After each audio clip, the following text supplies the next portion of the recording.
Hello and welcome to Stories for Wonderful Children. I'm Dan Wendelin, your host and storyteller. For many years, I improvised a new bedtime story for my children every night. For Season 5 of Stories for Wonderful Children, we're going to do something a little different. We're going to skip forward to 2020, when many children, including my own, had to attend school online. And so, I told them a long 3-month story about an online school. As my children were significantly older at this point, you may notice a shift in tone from the earlier stories that you've been listening to. This story has a little more high adventure, a little romance, and some rare mild fantasy violence.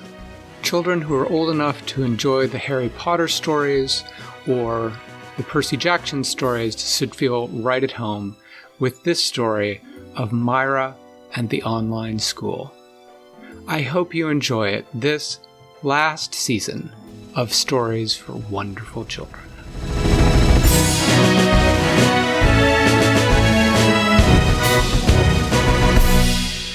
Myra did have other classes at the online school for adventurers, besides sneaking class. Although sneaking class was her favorite. So, Diana, what's your favorite class in school? Orchestra. Okay. And Katie, what's your favorite class at school? Life science. Life science. Now, if you went to the online adventuring school, what do you think your favorite class would be? Is that the thing that all the ads come up for, like, constantly on various things? That's an actual thing, though. No, it's not. Yes, it is. I'm not joking. It's come up on ads on TV. Adventuring school? Well, no, like, yes. Online adventure school. Like, it's supposed to be for little kids. It's supposed to be, like, adventures while doing school. Oh, well. It's a literal thing. I have no idea what you're saying. It's because you're wrong and I'm right.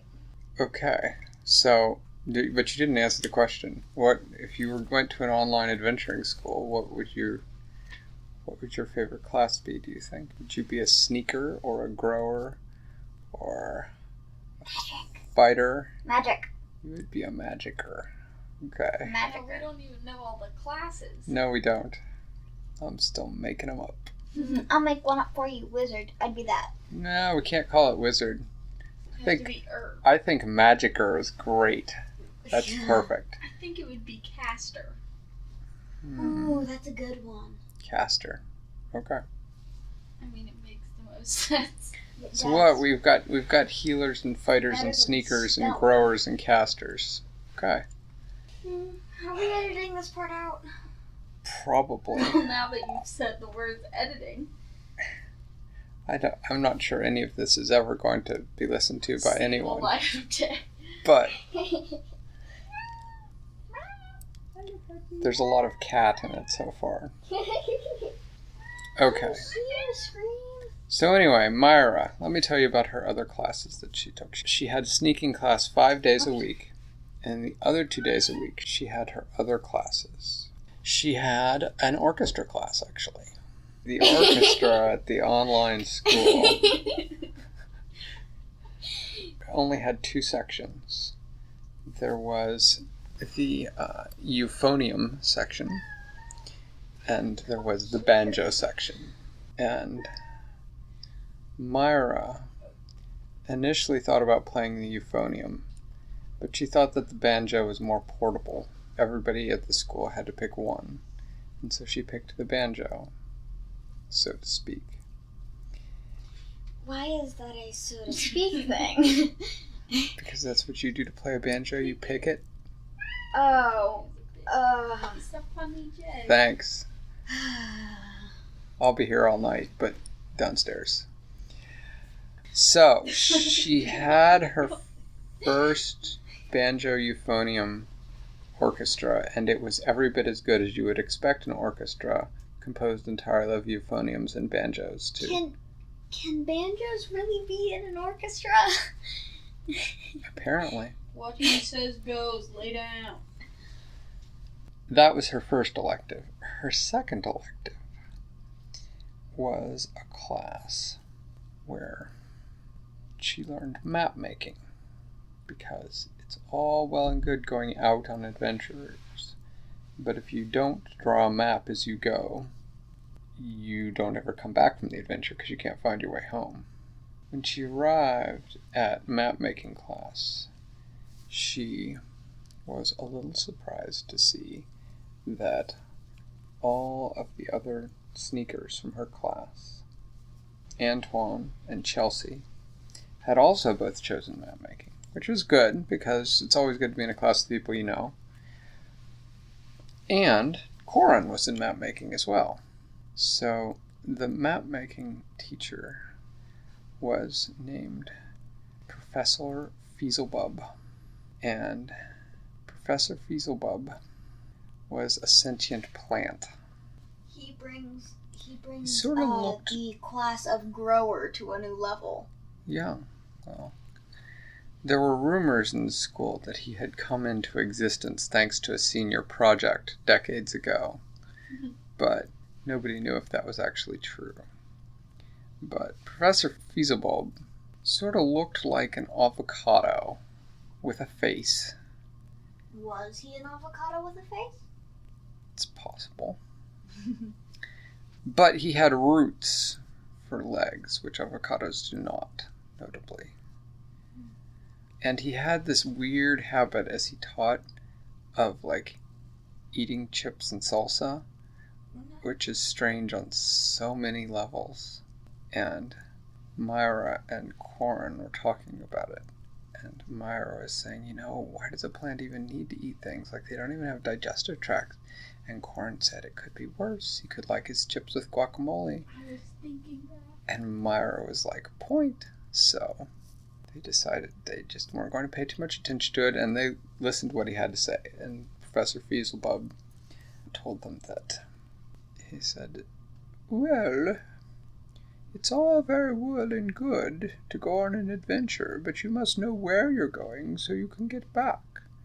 And so each of you take your map, and I'm going to send you out in teams of 2 into the forest, and you are to map as you go, and then you are to come back.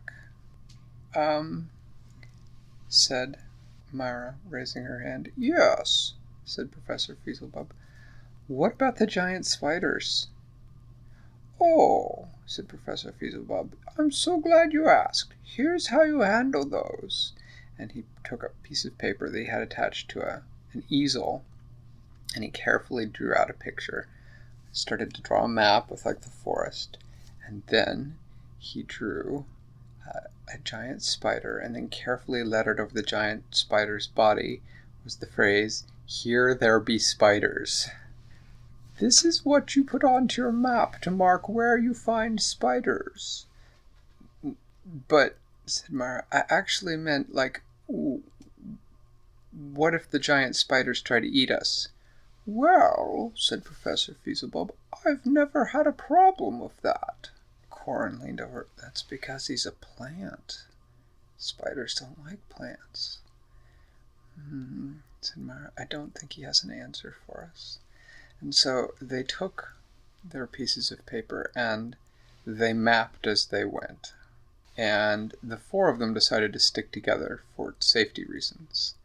And they made their way into the forest, and they had walked along for a bit, mapping the ways that the path twisted and turned, and they reached a turn that looked familiar, and Myra stopped. She said, hey, I think this is the turn where we head into the forest to get to Deer Church. And Corin, who had not been to Deer Church, and Corin said, I've heard about Deer Church, but I've never been. Can we go? And wait, Corin's heard about Deer Church? When did this happen? From Myra, over a meal. Oh, okay. Chelsea and Antoine said, well, as long as we map it, I guess. And so they carefully counted their steps as they went and recorded the trees and which direction they were going and checked their compass headings. And then they reached the clearing and they stopped. And Corin looked around. He said, why are we stopping? And Myra said, "This is it. This is Deer Church." She said, "See, if you look really carefully, you can kind of see where the grass is a little more trampled down. Here and over there." "Kinda," said Corin. "Like, maybe. And over here, this is where they drink and they had a pile of leaves." Huh?"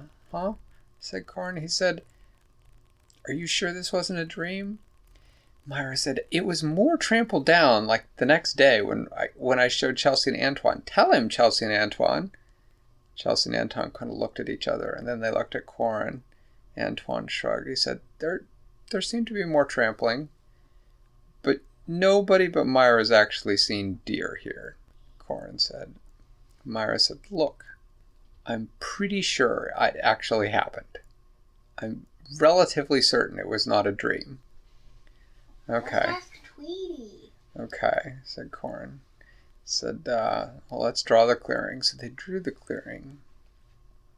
And they finished drawing it. And Corin said, "That's odd." "What's odd?" said Myra. "The dimensions of this clearing," said Corin. "They're exactly the same as the dimensions of the school chapel."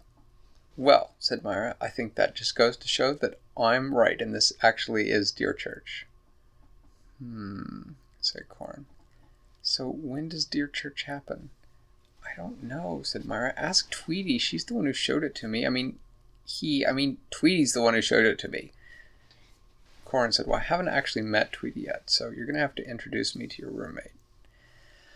"Right," said Myra. "Well, I think we've done enough mapping. Let's head back." And they actually found it much easier this time, because unlike the last time they've gone to Deer Church, they had a map. So they found their way right back to the path and headed back to mapping class, where they handed in their maps to Professor Fieselbub, who looked each of them over. "Yes, very nice work. Very nice. Oh, yes.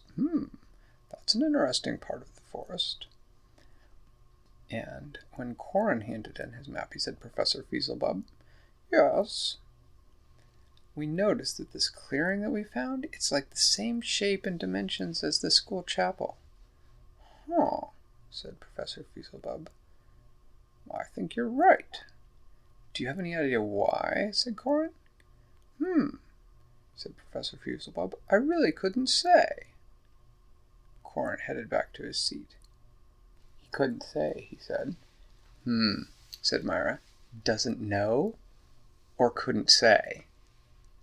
Corin frowned slightly. "You think he's hiding something?" "I think that you have a conspiracy theory in your head," said Corin to Myra. Myra said, "Okay, well, we'll just see. I'm going to prove to you the existence of Deer Church. Starting with right after this class, you're coming back to my dorm, and I'm going to introduce you to Tweety." "Fine," said Corin. And after class, they did head back to the dorm, but Tweety was not there, and so they decided to head to the cafeteria instead, and discovered that Cook had recently taken cinnamon rolls out of the oven, and that they were the first ones in line. And so it was a pretty good ending to the day, even if Corin still didn't get to meet Tweety, and still had not been convinced of the existence of Deer Church. That is the end of the story for tonight. Unfortunate, but someday he too will be converted. Thanks for listening to Stories for Wonderful Children. I created today's show, but questions and running commentary were supplied by my children. The theme music was created by Brandon Thompson, and our wonderful logo was designed by Silas Swindlin. If you know someone who might enjoy the show, please tell them about it. Do you want more stories? You can now subscribe to the show and help pick a new story for me to tell every month.